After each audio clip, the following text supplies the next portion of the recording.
Hello student, स्वागत है आपका हमारे यूट्यूब चैनल शिक्षा की पाठशाला में।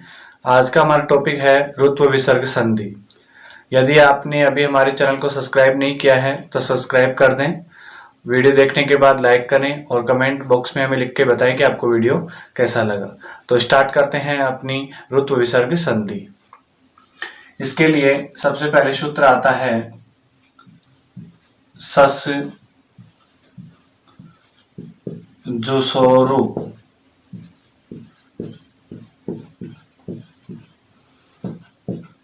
सूत्र है सस जुसोरु। सस जुसोरु सूत्र क्या कहता है?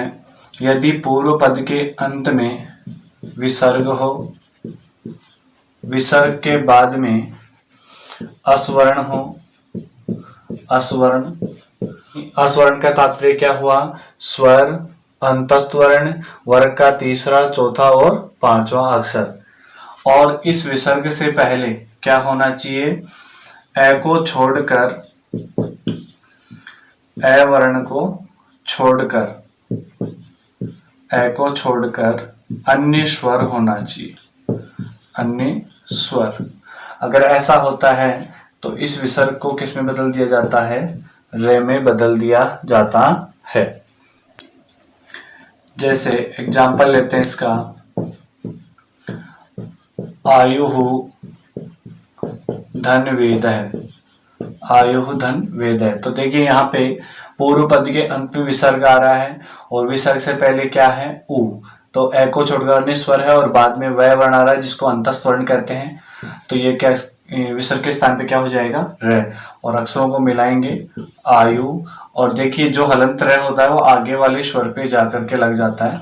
तो आगे वाला स्वर ए है तो उसके साथ में इसको जोड़ देंगे और क्या रूप बन जाएगा? आयुर्वेद है। ऐसे ही अगला एग्जाम्पल बनाते हैं, धनु धन विद्या, धनु धन विद्या। धनु के अंत में देखिए विसर्ग है, विसर्ग के बाद में वही अंतस्थ वर्ण का अक्षर आ रहा है और विसर्ग से पहले ए को छोड़कर अन्य स्वर है तो हम किसको बना देंगे? रे में बदल देंगे।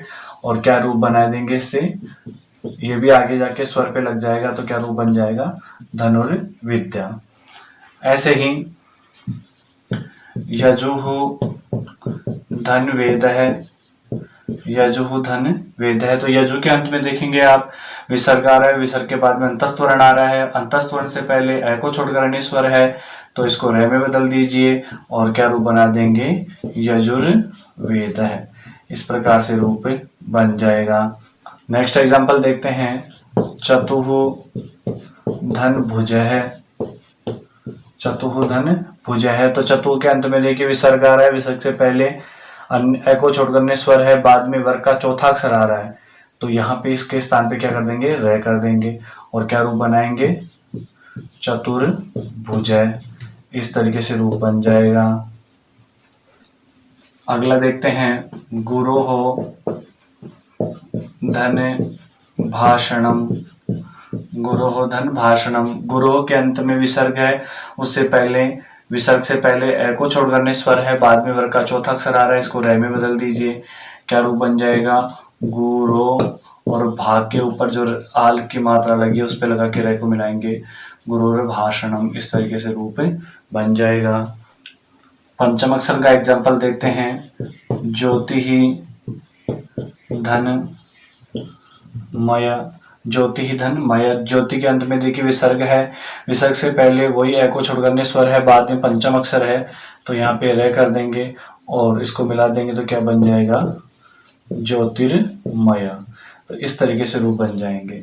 तो ये हमारी जो ऋत्व विसर्ग संधि है वो कंप्लीट होती है, यानी जो विसर्ग संधि के मुख्य भेद हैं वो इस प्रकार से कंप्लीट हो जाते हैं। इसके बाद में जो उपभेद हैं उनके बारे में हम चर्चा करते हैं। उपभेद संधियों की गणना करते हैं इसमें। तो उपभेद में सबसे पहले हमारे पास आती है विसर्ग लोप संधि। तो विसर्ग लोप संधि का पहला सूत्र है भो भगो अघो अ पूर्वस्य यो असि।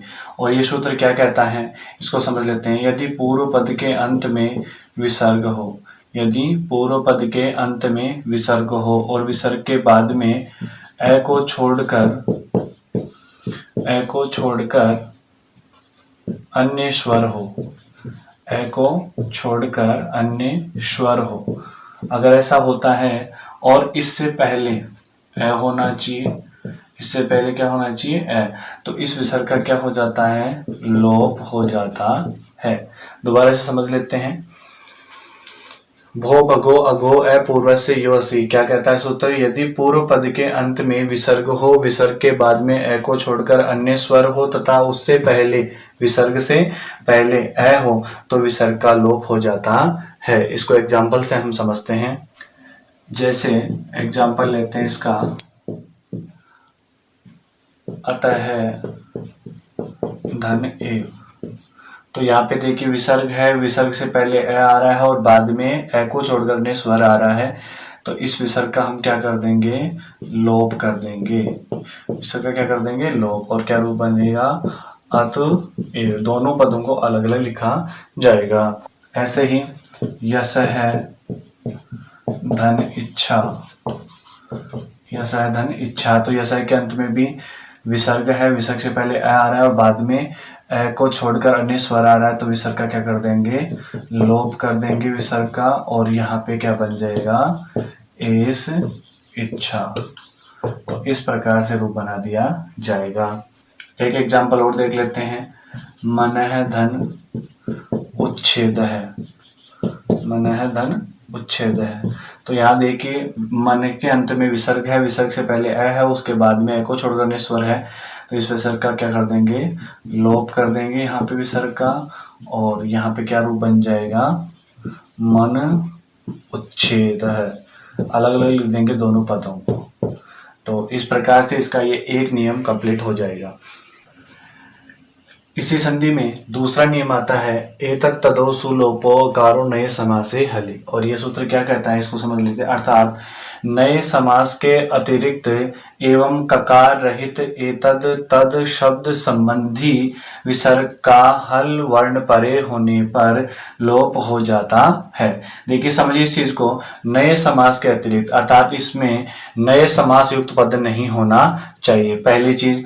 दूसरी चीज क्या आई, ककार रहित एतद और तद शब्द, यानी एतद और तद शब्द के अंत में कै नहीं होना चाहिए। कहने का मतलब स्वर युक्त कै नहीं होना चाहिए। अगर ऐसा नहीं होगा तो वहां पे विसर्ग का बाद में, यानी उसके बाद में कैकार रहित एतद या तद शब्द होगा और उसके साथ में विसर्ग होगा। उसके बाद में यदि हल वर्ण होता है तो उस विसर्ग का क्या हो जाता है, लोप हो जाता है। इस प्रकार से इसको समझाया गया है। आगे इसको एग्जाम्पल से हम समझते हैं। देखिए जैसे एग्जाम्पल लेते हैं, एस है विष्णु, एस है विष्णु। तो यहाँ पे देखिए एश जो शब्द बना है वो एतद शब्द से बना हुआ शब्द है, पद है। और इस पद के अंत में विसर्ग आ रहा है। विसर्ग से पहले क्या आ रहा है, हमारे पास ए आ रहा है, यानी कोई कै यहाँ पे नहीं है। तो ये ककार रहित है। और एश जो शब्द है वो यहाँ पे जो नए समास की स्थिति है वो भी नहीं बन रही है।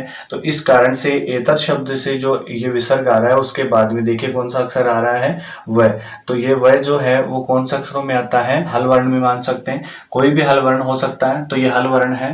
तो इस विसर्ग का क्या कर देंगे अपन ने, लोप कर देंगे। विसर्ग का क्या हो जाएगा, लोप। और क्या रूप बन जाएगा, एस विष्णु। दोनों सब पदों को अलग अलग लिख देंगे, एस विष्णु। ऐसे ही देखिए आगे एग्जांपल देखते हैं, सह हरि, सह हरि। तो देखिए सह जो शब्द है वो तत् शब्द से बना हुआ शब्द है। और यहाँ पे देखिए विसर्ग आ रहा है अंत में। और यहाँ जो आ रहा है हमारे पास आगे व्यंजन वर्ण आ रहा है, कोई भी हल वर्ण आ रहा है। तो इस विसर्ग का हम भी क्या कर देंगे, यहाँ पे भी लोप कर देंगे। और क्या रूप बन जाएगा, सह हरि। दोनों पदों को अलग अलग लिख देंगे। एक एग्जाम्पल और ले लेते हैं, सह पटसी, सह पटसी। ऐसा एक पद है हमारे पास। और सह के अंत में देखिए विसर्ग है। सह जो शब्द बना है, पद बना है, वो तत् शब्द से बना हुआ पद है। तो यहाँ पे विसर्ग है, बाद में व्यंजन वर्ण है। तो इस विसर्ग का क्या कर देंगे, लोप कर देंगे। और क्या रूप बन जाएगा, सह पठसी। इस प्रकार से रूप बना दिया जाता है। दूसरा उपभेद आता है इसका, विसर्ग लोप दीर्घ संधि। विसर्ग लोप दीर्घ संधि के लिए सर्वप्रथम जो सूत्र आता है वो कौन सा है, देखिए समझते हैं। सूत्र है रोरी। कौन सा सूत्र है, रोरी। ये सूत्र क्या कहता है, इसको समझ लीजिए। ये सूत्र कहता है, यदि पूर्व पद के अंत में र हो पूर्व पद के अंत में क्या हो, रे हो, तथा उसके बाद में भी क्या हो, रे हो। तो इस पूर्व वाले रे का लोप कर देते हैं। पूर्व वाले रे का क्या कर देते हैं, पूर्व वाले रे का लोप कर देते हैं। लोप करने के बाद हमारे पास दूसरा सूत्र आता है, ड्रीलोपे पूर्वस्य दीर्घो अण। और ये सूत्र क्या कहता है, देखिए यदि पूर्व पद में आपने इस तरीके से स्थिति आई, हमारे पास रे और रे की स्थिति आई, और यहाँ आपने इस रे का क्या कर दिया, लोप कर दिया। यानी पहले आपके पास रे आया, उसके बाद में रे आया, तो पहले वाले रे का आपने क्या कर दिया, लोप कर दिया। लेकिन इस सूत्र से यदि इस रे से पहले अण होता है, अणवर्ण, इससे रे से पहले यदि अणवर्ण होता है, अणवर्ण का मतलब क्या हो गया, ए, ई, उ, इन 3 वर्णों में से कोई एक वर्ण होता है, तो उस वर्ण को कौन सा आदेश कर देते हैं, दीर्घ आदेश कर देते हैं। कौन सा आदेश करते हैं, दीर्घ आदेश कर देते हैं। दोबारा से समझ लीजिए इस चीज को। यानी आपने रोरी सूत्र से पहले वाले रे के बाद में रे आया, तो पहले वाले रे का लोप कर दिया, और ये सूत्र ये कहता है कि जहां पे डे और रे का लोप हो जाता है, तो उससे पहले वाले अण को दीर्घ हो जाता है। तो अण का तात्पर्य क्या है, ए, ई, उ। यानी आपने जिसका लोप कर दिया उससे पहले इन तीनों में से कोई वर्ण है, तो उसको क्या आदेश कर देंगे, दीर्घ आदेश कर देंगे। जैसे एग्जाम्पल लेते हैं, पुनर् धन रमते। तो यहां देखेंगे अपन, रे आ रहा है, बाद में भी रे आ रहा है, तो पहले वाले रे का क्या कर देंगे, लोप कर देंगे। पहले वाले रे का लोप कर देंगे, तो स्थिति क्या रहेगी हमारे पास, पुनः धन रमते, ऐसी स्थिति है। अब देखिए इस न में मिला हुआ है, उससे क्या कहेंगे, अण कहेंगे, उस ए को दीर्घ करेंगे, तो ए को दीर्घ क्या होगा, आ, और क्या रूप बन जाएगा, पूना रमते। इस प्रकार से रूप बन जाएगा। फिर एक नेक्स्ट एग्जांपल देख लेते हैं, अंतर धन राष्ट्रीय। एग्जाम्पल है एक अंतर्धन राष्ट्रीय। तो अंतर के अंत में वही रह है, तो इस रेखा भी क्या कर देंगे अपन, लोप कर देंगे, कि बाद में भी रह रहा है, तो रोरी सूत्र से लोप हो जाएगा। फिर क्या बचेगा, अंत। तो यहाँ पे देखिए अ है, तो ए को आ कर दीजिए और आगे वाला राष्ट्रीय मिला दीजिए, क्या रूप बन जाएगा, अंतरराष्ट्रीय। इस प्रकार से रूप बनेगा। फिर नेक्स्ट एग्जांपल एक और देखते हैं, शंभु धन राजते। शंभु धन राजते, तो शंभु के अंत में विसर्ग आ रहा है, विसर्ग के बाद में रे है, तो यह वाला अंतस्थ वर्ण है। तो हमने एक सूत्र पढ़ा था अभी ससुरो, उस नियम के अनुसार विसर्ग को भी किस बदलेंगे, रे में बदल देंगे। रे में बदलने के बाद रे के बाद में रे हो गया, तो इस रे का क्या कर देंगे, लोप कर देंगे। और लोप हो जाने के बाद यहाँ पे देखिए अण जो उ आ रहा है वो कैसा है, ह्रस्व है, तो उसको दीर्घ आदेश करेंगे, और क्या रूप बनेगा, शंभु राजते। दोनों को अलग अलग लिख देंगे, शंभु राजते। इस प्रकार से रूप बन जाएगा। तो ये हमारी इस प्रकार से संधि प्रकरण का जो टॉपिक था कंप्लीट होता है। आपको संधि प्रकरण कैसा लगा, आपका कोई प्रश्न हो, कोई सुझाव हो, तो हमें कमेंट बॉक्स में लिख करके जरूर बताएं। हमारी वीडियो को लाइक करें, शेयर करें।